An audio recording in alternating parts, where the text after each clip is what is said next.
Hello everyone. आज की video में हम डिस्कस करेंगे कुछ ऐसे बेसिक पॉइंट्स के बारे में जो कि हर किसी को पता होना चाहिए।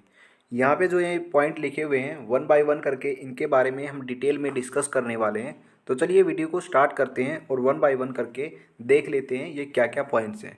सबसे पहले देखते हैं ब्लड के बारे में। हमारी बॉडी के अंदर एक नॉर्मल हेल्दी इंसान के अंदर कितना ब्लड होना चाहिए। ये जो ब्लड की क्वांटिटी है ये मेल टू फीमेल वेरी करती है। मेल्स के अंदर थोड़ा सा ज़्यादा ब्लड होता है एज़ कम्पेयर टू फीमेल्स। तो मेल की अगर मैं बात करता हूँ इसके अंदर नॉर्मल जो ब्लड की जो रेंज है वो होती है 5 से 6 लीटर। तो ये नॉर्मल रेंज होती है। फीमेल के अंदर 4.5 से 5.5 लीटर ये नॉर्मल रेंज होती है। देखिए ब्लड के अंदर हमारा जो ब्लड होता है उसके अंदर 3 तरीके की सेल्स पाई जाती हैं। पहली जो सेल होती है वो होती है आरबीसी, दूसरी जो सेल होती है वो होती है डब्ल्यूबीसी और तीसरे टाइप की जो सेल होती है वो होती है प्लेटलेट। ठीक है, तो 3 तरीके की ये सेल्स हैं जो हमारे ब्लड के अंदर मिलती हैं। आरबीसी का मतलब होता है रेड ब्लड सेल्स और डब्ल्यूबीसी का मतलब होता है वाइट ब्लड सेल्स और तीसरी तरीके की जो सेल है वो है प्लेटलेट। तो हमको ये भी पता होना चाहिए कि हमारे ब्लड के अंदर आरबीसी की कितनी संख्या है, डब्ल्यूबीसी की कितनी संख्या है और प्लेटलेट की कितनी संख्या है। तो इनके बारे में भी थोड़ा सा डिस्कस करते हैं। तो सबसे पहले बात करते हैं आरबीसी के बारे में। देखिए नॉर्मल जो रेंज कितनी होनी चाहिए, कितनी आरबीसी की जो संख्या है वो एक नॉर्मल हेल्दी इंसान के अंदर होनी चाहिए। अगर मैं मेल की बात करूँ तो 5.5 मिलियन आरबीसी, इतनी आरबीसी बॉडी में होनी चाहिए एक नॉर्मल हेल्दी इंसान के अंदर। अगर फीमेल के अंदर बात करूं तो जो नॉर्मल आरबीसी काउंट है फीमेल के अंदर वो है 4.5 से 5 मिलियन। ठीक है, डब्ल्यूबीसी की कितनी संख्या होनी चाहिए, वो होनी चाहिए 6,000 से 8,000। तो नॉर्मल डब्ल्यूबीसी काउंट होता है 6,000 टू 8,000। ठीक है, प्लेटलेट 1.5 लाख से 4 लाख ये नॉर्मल रेंज होती है। हमारे ब्लड के अंदर जो प्लेटलेट होती हैं वो 1.5 से 4 लाख के बीच में पाई जाती हैं। अब थोड़ा सा ये बात करते हैं कि आरबीसी जो है उनकी संख्या कब घटती है, यानी कि कौन सी ऐसी बीमारी होती है जब आरबीसी की संख्या घटती है और डब्ल्यूबीसी की कब घटती है और प्लेटलेट की कब घटती है। सबसे पहले तो मैं प्लेटलेट का एग्जाम्पल लेता हूँ। प्लेटलेट डेंगू के अंदर घटती है। अगर किसी व्यक्ति को डेंगू हो गया है तो वहाँ पे उसके अंदर जो प्लेटलेट की संख्या है वो घट जाएंगी। ठीक है, ये जो बात है ये आप सबको ऑलमोस्ट सबको पता होगी। ठीक है, और जो नॉर्मल रेंज है वो है 1.5 लाख से 4 लाख। जैसे ही किसी व्यक्ति को डेंगू हुआ तो 1.5 लाख से नीचे उसकी जो प्लेटलेट की संख्या है वो आ जाती है। ओके, डब्ल्यूबीसी की बात करूँ तो डब्ल्यूबीसी जो काउंट है वो डिक्रीज होता है अगर किसी व्यक्ति को एड्स है तो वहाँ पे डब्ल्यूबीसी की संख्या घट जाती है। अगर किसी व्यक्ति को मलेरिया हुआ है तो वहाँ पे आरबीसी की संख्या उस व्यक्ति के अंदर घट जाती है। तो तीनों ही सिचुएशन में मैंने आपको बताया है कब आरबीसी घटती हैं, कब डब्ल्यूबीसी घटती हैं और कब प्लेटलेट घटती हैं। तो ये भी आपको याद होना ज़रूरी है नॉर्मल रेंज के साथ साथ। तो रेंज तो आपको पता होनी चाहिए कितनी कितनी संख्या सेल की होती है और ये भी पता होना चाहिए किस बीमारी में कौन सी घटती है।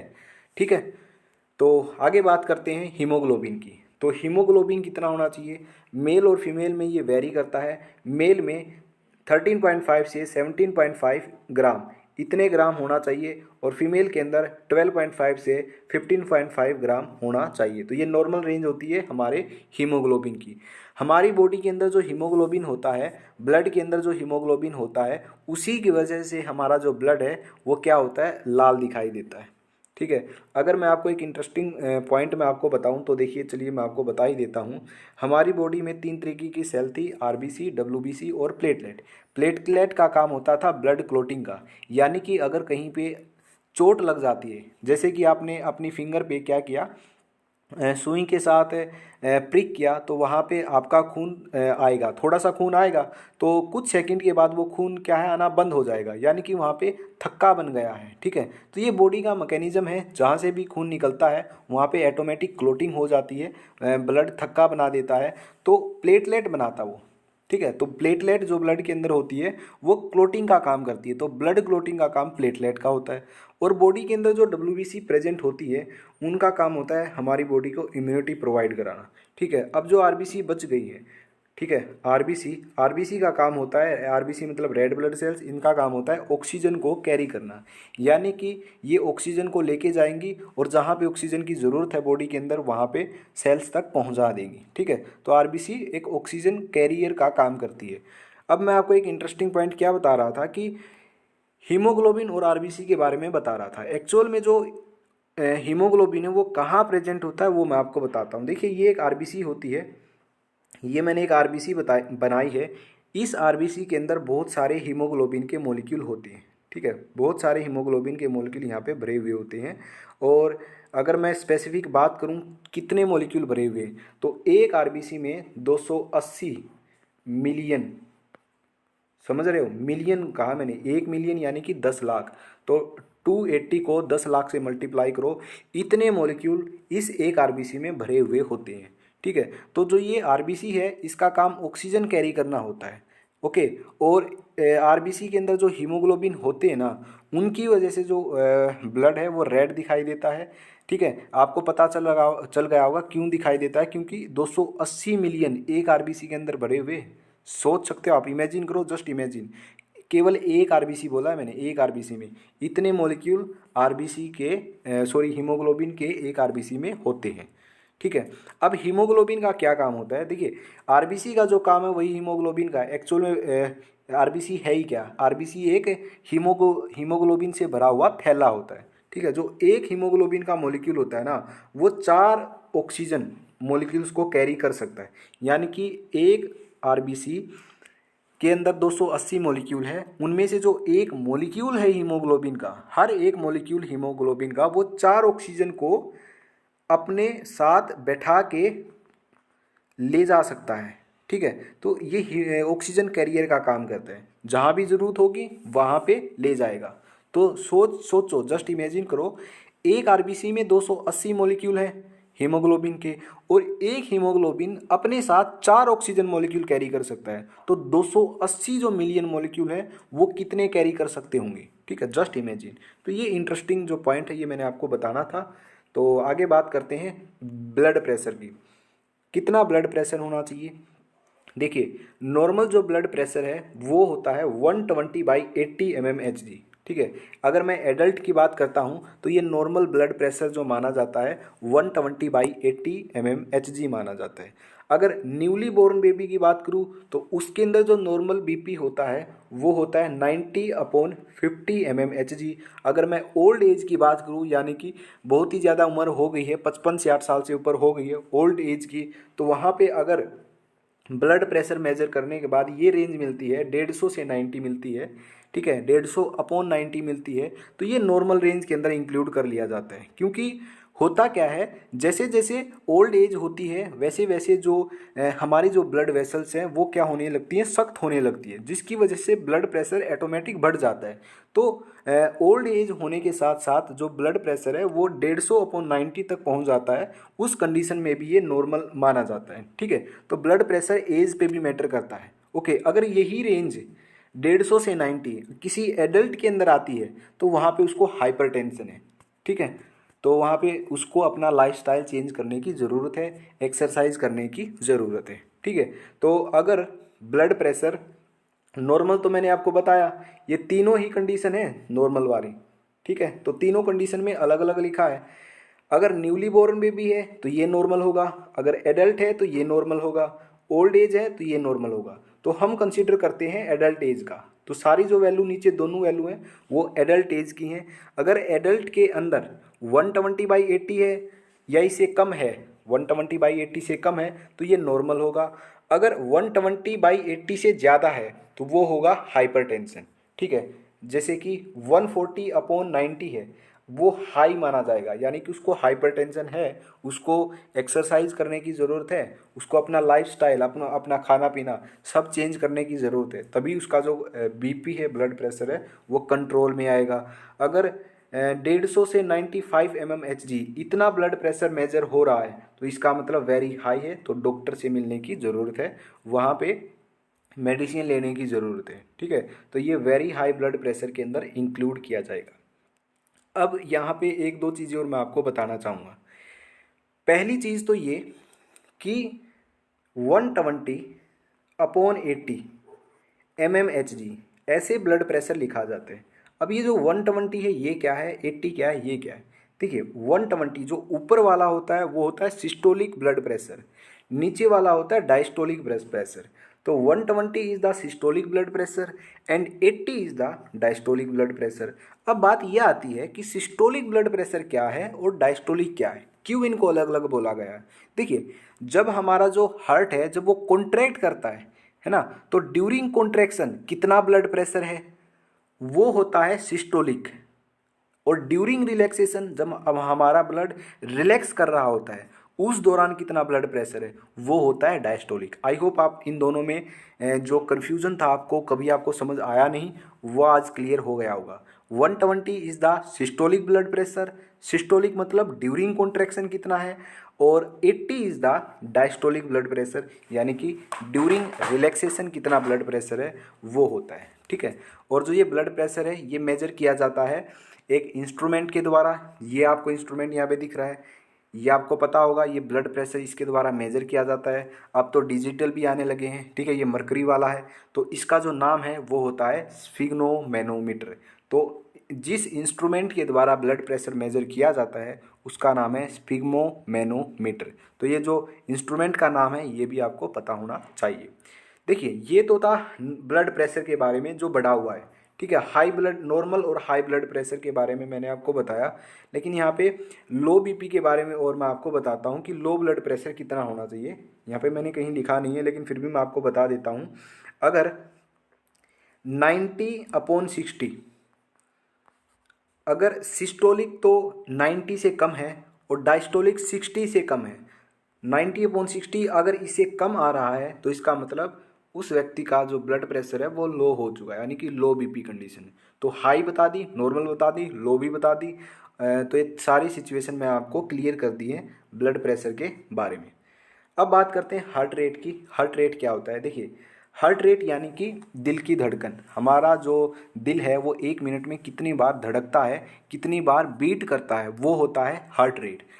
अब पल्स रेट क्या है? हार्ट रेट और पल्स रेट एक ही बात है।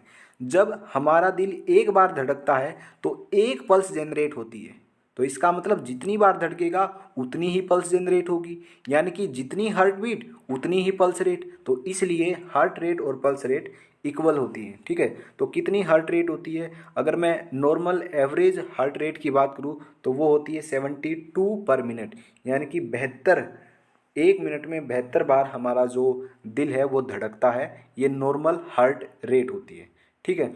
अगर 90 से 120/मिनट है, इसका मतलब हाई हार्ट रेट है। जो ये हार्ट रेट है ये डिपेंड करती है आप कब मेजर कर रहे हो। आप एक्सरसाइज करने के बाद मेजर कर रहे हो, या कहीं से आप सीढ़ी चढ़ के या उतरने के बाद मेजर कर रहे हो, तो वहाँ पे आपको ये हार्ट जो रेट है ये बढ़ा हुआ भी मिलेगा, ठीक है। एक्चुअल में आपको बताता हूँ, 60 से 100 तक अगर इतनी हार्ट रेट आती है पर मिनट तो ये नॉर्मल मानी जाती है। अगर 60 से 70 आती है तो इसका मतलब हेल्दी हार्ट रेट है। अगर 60 से 70 के बीच में आती है तो इसका मतलब बहुत ही ज़्यादा हेल्दी हार्ट रेट है, ठीक है, कोई दिक्कत नहीं। अगर 60 से 100 तक भी आती है तो भी हार्ट रेट नॉर्मल है, कोई दिक्कत वाली बात नहीं है। अगर 100 से फिर ज़्यादा हो जाती है तो भी नॉर्मल है। एथलीट के अंदर तो ये 120 तक भी चली जाती है, ये भी कोई दिक्कत नहीं है। तो डिपेंड करता है अलग अलग सिचुएशन में कितना है, लेकिन जो एवरेज मानी जाती है वो 72/मिनट मानी जाती है और 60 से 100 तक नॉर्मल मानी जाती है, ठीक है। तो ये हमारी हार्ट रेट की कंडीशन हो गई। अब एक और बात देख लेते हैं। जब भी एक बच्चा पैदा होता है, मतलब जो न्यूली बोर्न बेबी होता है, उसकी जो हार्ट रेट है वो ज़्यादा होती है, वो होती है 140/मिनट। सोच सकते हो, हमारी जो हम जो एडल्ट हैं हमारी तो कितनी है एवरेज, 72 या 60 से 100 कह सकता हूँ, लेकिन जो न्यूली बोर्न बेबी है उसकी हार्ट रेट ज़्यादा होती है, उसकी होती है 140/मिनट। इसलिए जो ब्लड प्रेशर और हार्ट रेट है ये दोनों एज पे भी डिपेंड करती है। तो बहुत सारे फैक्टर्स होते हैं जिन पे ये डिपेंड करती है, ओके। तो न्यूली बोर्न बेबी में 140 होती है। जैसे जैसे टाइम, जैसे जैसे वो 1 महीने का 2 महीने का होता है तो ड्यूरिंग 1 ईयर उसकी फिर 120 हो जाती है, ठीक है। तो पहला जो साल होता है ना, 1 साल का जो बच्चा होता है, 1 साल तक जब वो न्यूली बोर्न होता है, पैदा हुआ होता है, तब तो उसकी 140 होती है। तो टाइम के साथ साथ 1-2 महीने के बाद उसकी 120 हो जाती है। तो ये जो 120 है ये 1 साल तक रहती है, ठीक है। तो ये कुछ स्पेशल पॉइंट थे जो मैंने आपको यहाँ पे बता दिए। अब बात करते हैं बॉडी मास इंडेक्स की, बीएमआई। बीएमआई क्या है? बीएमआई बहुत ही ज़्यादा इंपॉर्टेंट चीज़ है जो आपको समझनी चाहिए। बीएमआई का मतलब होता है body mass index. BMI calculate करने के बाद पता लगाया जा सकता है कि कोई भी व्यक्ति कितना हेल्दी है, ठीक है, या कितना फिट है या अनफिट है। अब ये बीएमआई कैसे कैलकुलेट करते हैं? देखिए, बीएमआई को कैलकुलेट करने के लिए आपकी कितनी हाइट है वो पता होनी चाहिए, आपका कितना वेट है वो पता होना चाहिए। एक फार्मूला होता है, उसकी वजह से बीएमआई कैलकुलेट कर लिया जाता है। देखिए, अगर बीएमआई की वैल्यू, जो जितना डाटा यहाँ पे लिखा हुआ है, ये वर्ल्ड हेल्थ ऑर्गेनाइजेशन यानी कि डब्ल्यूएचओ ने दिया हुआ है, ये डाटा बीएमआई का है। अगर आपकी बीएमआई कैलकुलेट करने के बाद आपकी जो बीएमआई की वैल्यू है वो 18.5 से कम आती है, इसका मतलब आप अंडरवेट हो, आप में जो वेट है वो कम है, यानी कि आपको प्रॉपर डाइट लेने की ज़रूरत है। अगर आपकी जो बीएमआई की रेंज है, वैल्यू है, वो 18.5 से 24.9 इसके बीच में आती है, यानी कि आपका जो वेट है वो नॉर्मल है, आप नॉर्मल वेट कैटेगरी के अंदर लाई करते हो। अगर वही वैल्यू बीएमआई की आपकी 25 से 29.9 आती है, इसका मतलब आप ओवर वेट हो। अगर 30 से ज़्यादा, इसका मतलब आप ओबेस हो, यानी कि आपको मोटापा हो चुके हो, आप बहुत ज़्यादा मोटे हो चुके हैं, मतलब मोटापा बढ़ स्टार्ट हो गया आपका। 30 से अगर ज़्यादा है तो ओबेस के अंदर भी टाइप आती हैं, स्टेज 1, स्टेज 2, स्टेज 3, तो वहाँ भी आती है। इसका मैंने एक अलग से वीडियो बनाया है बीएमआई का, कि बीएमआई होता क्या है, पूरा एक्सप्लेन किया है। बीएमआई को कैसे कैलकुलेट करना है वो भी मैंने एक्सप्लेन किया है, ठीक है। तो उसका जो लिंक है वो डिस्क्रिप्शन में आपको मिल जाएगा, तो वहाँ पे आप क्लिक करके पूरी वीडियो देख सकते हो। ऑलरेडी मैंने वो अपलोड कर दी है, ओके। तो हाइट और वेट ही आपका चाहिए होगा वहाँ पे आपको कैलकुलेट करने के लिए। जैसे आपकी बीएमआई की वैल्यू आ जाएगी तो इन वैल्यूज़ के अंदर आप देख लो कहाँ पे आप लाई कर रहे हो। अगर आपकी वैल्यू इसके बीच में है तो आपका नॉर्मल वेट है, अगर इससे कम है तो आपका अंडर वेट है, इसके बीच में तो ओवर वेट है, अगर 30 से ज़्यादा है ओबेस है, ठीक है। यानी कि फिर आपको आपका डाइट चेंज करने की ज़रूरत है। आगे क्या है? आगे बात करते हैं रेस्पायरेशन रेट की। रेस्पायरेशन रेट कितना होना चाहिए, यानी कि 1 मिनट में कितनी बार हम सांस लेते हैं। तो नॉर्मल जो रेस्पायरेशन रेट है किसी भी एडल्ट का, अगर उसकी बात करूँ तो वो होता है 12 से 16 ब्रीद पर मिनट। 1 मिनट में हम 12 से 16 बार सांस लेते हैं, तो ये नॉर्मल एक हेल्दी पर्सन का रेस्पायरेशन रेट होता है, ठीक है। 12 to 16 ब्रीथ पर मिनट। अगर मैं छोटे बच्चों की बात करूं जो कि 1 से 3 महीने तक के हैं, ठीक है, उनका जो इन्फेंट के अंदर उनका जो हार्ट रेट रेस्पायरेशन रेट है वो ज़्यादा होता है, वो होता है 44 से 44 पर मिनट, यानी कि 1 मिनट में वो 44 बार सांस लेते हैं। तो इन्फेंट के अंदर ये जो वैल्यू है ये वेरी करती है एज कम्पेयर टू एडल्ट। तो जो ऊपर वाला है ये तो है एडल्ट के अंदर नॉर्मल है, और इन्फेंट के अंदर भी मैंने आपको यहाँ पे बता दिया। अगर ऑक्सीजन लेवल की बात करूँ तो कितना होना चाहिए, अभी कोरोना टाइम था, वहाँ पे ऑक्सीजन लेवल चेक किया जा रहा था, ठीक है, कितना ऑक्सीजन होना चाहिए। जिसका बहुत ही ज़्यादा कम ऑक्सीजन था तो उसको वेंटिलेटर की भी ज़रूरत पड़ रही थी। तो ये ऑक्सीजन की कुछ वैल्यू है, कितना ऑक्सीजन होना चाहिए। देखिए, अगर 94 आता है, अगर 94% आपका ऑक्सीजन लेवल आता है तो इसका मतलब नॉर्मल है, ठीक है, नॉर्मल ही है, मतलब बेस्ट भी नहीं है, अच्छा भी नहीं है, नॉर्मल कह सकते हो आप, ओके। अगर 95 और 100 के बीच में तो बेस्ट है, ये बहुत अच्छा है, ऑक्सीजन लेवल आपका ठीक है, आप बिल्कुल हेल्दी हो, ठीक है। अगर 90 और 93 के बीच में यानी कि लो है, ठीक है, थोड़ा सा आपको घर पर केयर की ज़रूरत है, बेड रेस्ट की ज़रूरत है, ठीक है। अगर 80, 89 या 80 से बिल्कुल ही कम है, ओके, 80 या 89 के बीच में या इससे भी कम है, तो इसका मतलब आपका बहुत ही ज़्यादा लो है, तो तुरंत डॉक्टर से मिलने की आपको ज़रूरत है। तो ये इमरजेंसी कंडीशन हो गई। तो ये हमारी जो रेंज है ये थी हमारी ऑक्सीजन लेवल की। नेक्स्ट बात करते हैं ब्लड शुगर, इसकी कितना नॉर्मल रेंज होनी चाहिए। तो नॉर्मल रेंज डिपेंड करती है खाना खाने से पहले आपने ब्लड शुगर टेस्ट कराया है या फिर खाना खाने के बाद, ठीक है, डिपेंड करता है।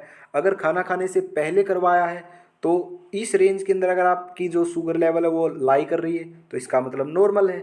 खाना खाने के बाद करवाया है 2 घंटे बाद, अगर इस रेंज में लाई कर रही है तो इसका मतलब भी नॉर्मल है, ठीक है। ये होता है पोस्ट पेरेंडियल, यानी कि खाना खाने के बाद। फास्टिंग मतलब खाना खाने से पहले, ओके। अगर आपकी जो रेंज है वो 100 से 125 है, खाना खाने से पहले की ये सिचुएशन है दोनों ही, तो आप प्री डायबिटिक है, ठीक है, आपको प्री डायबिटिक कंडीशन में है। अगर 125 से ज़्यादा आ रही है तो इसका मतलब आप डायबिटीज़ है, आपको शुगर हो गई है। ठीक है, आपको डॉक्टर को दिखाने की ज़रूरत है। तो ये हमारी कुछ ब्लड शुगर की रेंज थी। आगे बॉडी टेम्परेचर देखते हैं। नॉर्मल बॉडी टेम्परेचर कितना होना चाहिए? आपका जो बॉडी टेम्परेचर है वो होना चाहिए 37 डिग्री सेल्सियस। अगर डिग्री सेल्सियस की बात करूँ तो 37 होना चाहिए, लेकिन थर्मामीटर में हम मापते हैं फ़ारेनहाइट के अंदर, तो इसलिए आपको फ़ारेनहाइट में पता होना ज़रूरी है। अगर आपने थर्मामीटर से चेक किया है आपका टेम्परेचर, अगर आपका टेम्परेचर 97.5 से 98.6 फ़ारेनहाइट के बीच में है तो नॉर्मल है। आपका टेम्परेचर नॉर्मल है, आपको फीवर नहीं है, कुछ भी नहीं है, ठीक ठाक है। ओके। अगर 99 फ़ारेनहाइट है तो लो फीवर है, ज़्यादा फीवर नहीं है लेकिन थोड़ा थोड़ा फीवर है। ठीक है। अगर 100 टू फ़ारेनहाइट है तो इसका मतलब हाई फीवर है। ठीक है, तो फिर आपको मेडिसिन लेने की ज़रूरत है, डॉक्टर को दिखाने की ज़रूरत है। तो ये हमारी कुछ रेंज थी जो बॉडी टेम्परेचर की थी। आई होप आपको ये जितने भी पॉइंट्स है ये आपने कॉपी में नोट कर लिए होंगे और लिख लिए होंगे। ठीक है, और ये आपको समझ भी आया होगा जितने भी नॉर्मल रेंज है क्या है।